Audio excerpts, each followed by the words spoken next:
sa akin na Pangulong Makasalanan ay maipahayag ni Jesucristo ang buong pagpapainuod niya na halimbawa sa mga nagsisampalataya sa Kanya sa kabuhay ng walang hanggan.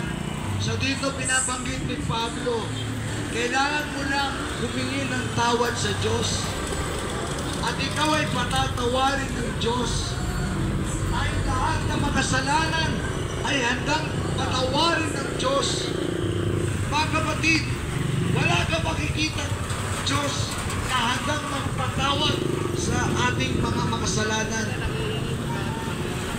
Si Jesucristo ay namatay sa krus para ikaw ay mapatawad sa iyong mga kasalanan. Ang tanging mong gagawin ay magpakumbaba sa Kanya. Sabihin mo, Jesus, patawarin mo ako. Ako ay isang makasalanan.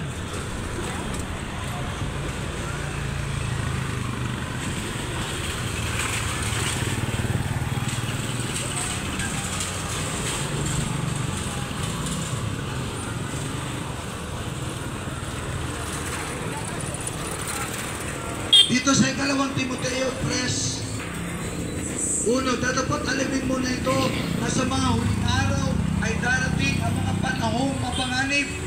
So dito binabanggit ni Pablo kung paano mangyayari sa mga huling araw. Ano magiging ugali ng mga tao sa mga huling araw. Ito po yun, mga kapatid. Ang mga tao ay magiging maibigin sa kanilang sarili o selfishness. Magiging selfish ang mga tao sa mga huling araw.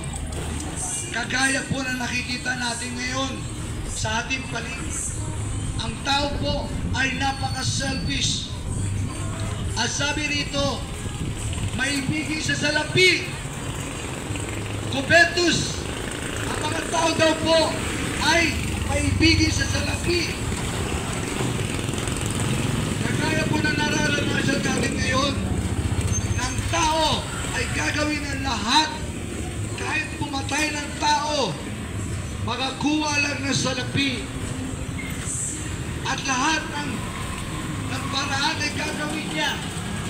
Siya lamang ay makahanap ng maraming salapi kahit ibenta niya ang kanyang sarili. At sabi pa rito, mayayabang. Ang mga tao ngayon ay mayayabang. Napakayayabang ng mga tao ngayon. Kagaya ng ginawa doon sa Paris Olympics, na kung saan ay kinakalaban ng tao ang Diyos.